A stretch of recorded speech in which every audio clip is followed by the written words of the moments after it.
Jimmy, Eric Musselman was really complimentary to your defense after the game, saying that you and I think it was Cody Martin, one of the Martins, were like the two NBA level defenders he's coached in college. What do you think of your defensive game? Because we all think about points and rebounds. Maybe what makes you such a good defender, and how proud were you of the job you did on Bain the other day?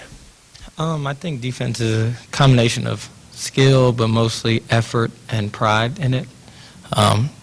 I think defense, with me wanting to go to the next level, that's going to be big for me to try to carve out a role and get paid as a defender. That's something I take a lot of pride in, especially in my game, because obviously offensively I'm just going to try to make plays where I can, but that's not what my game's predicated on. That's not the biggest role I play for this team. I think the biggest role is defense.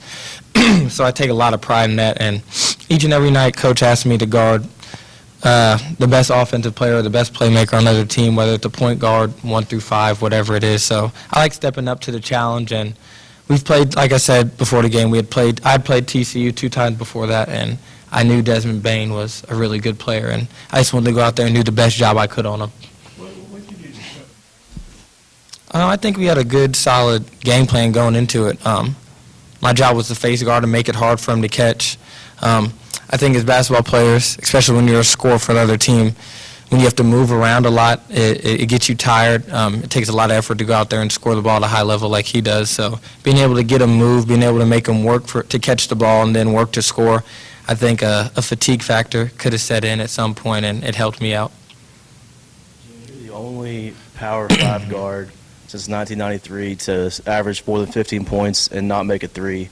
So what's that kind of say about your game and the season you're having?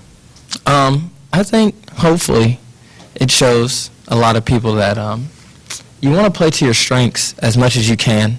If you can go out there and play your strengths every night, you can be successful. I think the biggest thing is a lot of guys come in here and they listen to different people telling them, you got to do this, you got to do that. But I think if you go out there and you know your game well and you play to your strengths and you get to the spots you're great in, you can really be successful, and I think it shows in the way I play and being able to get to my spots. I know I can be really efficient for them each and every night, and I just chalk it up to that. Offensively and defensively, what did you all do to adjust not having Isaiah in the lineup, and if he's not available Wednesday, what do you do against a real physical South Carolina team? I think game planning-wise, the biggest thing that we all knew is somebody's going to have to step up the scoring-wise, scoring load. Obviously, between me and Mason, we're going to try to do what we can out there because that's sort of been our roles as of lately, just being able to try to put the ball in the hole. But you got to have another guy be able to step up, and we had multiple. We had Jalen Harris go out there and play extremely good minutes. Desi Seals came out there and played, personally to me, his best game of the season. He came out there and really he was the reason we were in the game the first half. He was the only one that could really get it going. He hit big-time shots after big-time shots, and I got to give him a lot of credit. He came out ready to play and definitely did his thing for us. Jimmy, you're having a career month scoring the ball this month. I guess just what's been the key, just finding consistency, just scoring each night out? I think the biggest thing is just knowing how to play with the group of guys I'm playing with, knowing where my spots are, knowing how to get to them, and also them having the trust in me to take those shots and knock them down, because by no means are these like it's easy to go out there and do the things I do, but they allow me to go out there and make the plays, and they make it real easy for me and have the confidence in me to go out there and score the ball. So when your teammates and coaches have confidence in you, I just try to go out there and use that to my advantage, use that as motivation. Jimmy, just tracking South Carolina recently. They've been playing really good basketball, beat Kentucky at home. What have you seen out of those guys?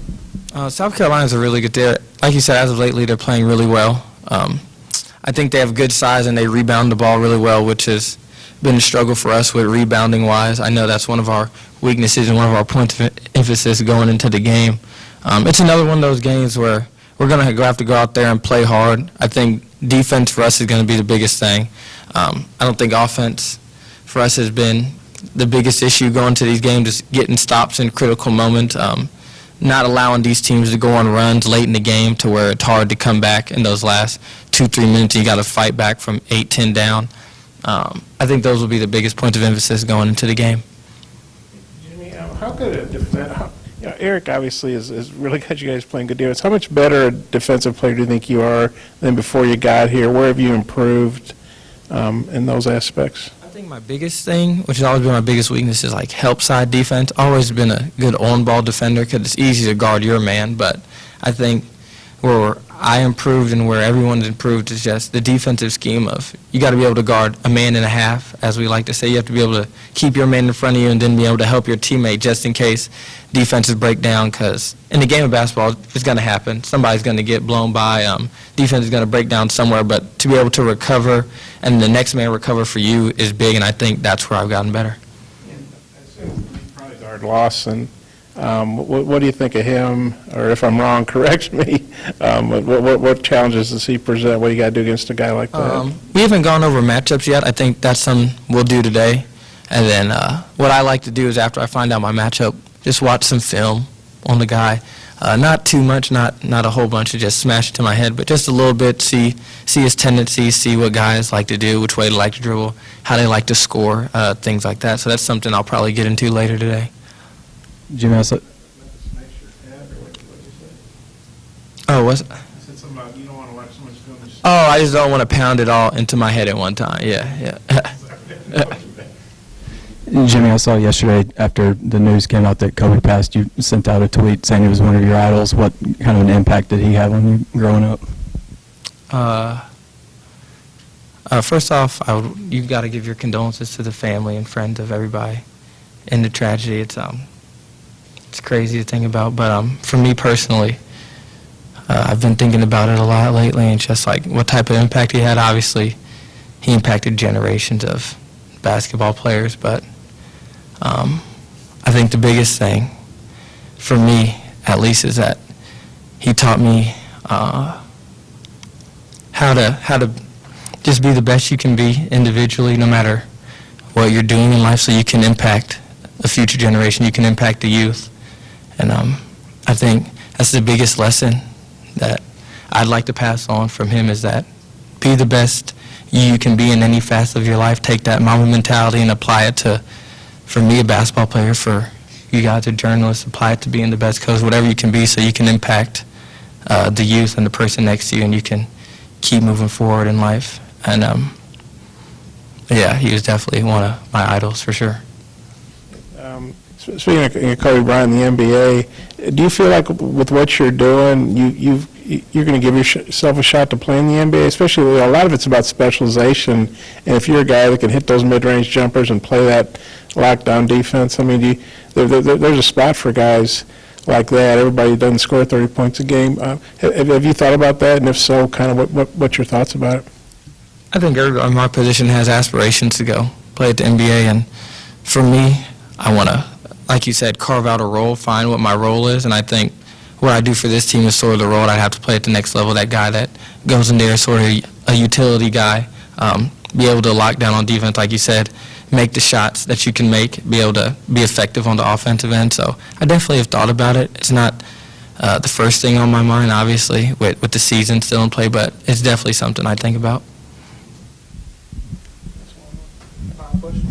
When Eric says you're an elite, like an NBA-level defender, and Cody Martin, who's playing in the NBA, how does that make you feel? What does that mean to you? It's a big confidence boost, especially coming from a coach with the background that he has. So he definitely knows what he's talking about, but it's also something that once he says it, you got to go out there and prove it each and every day now. So, like, that's extra motivation for me, because for him to go out there and publicly say that means I got to come out there each and every night for the rest of these games and play the best defense I can play. It's not one of those things you can take lightly as something being said, and I don't take it lightly at all. So I see that as motivation for me to come out each and every night, be able to lock down whoever I'm guarding.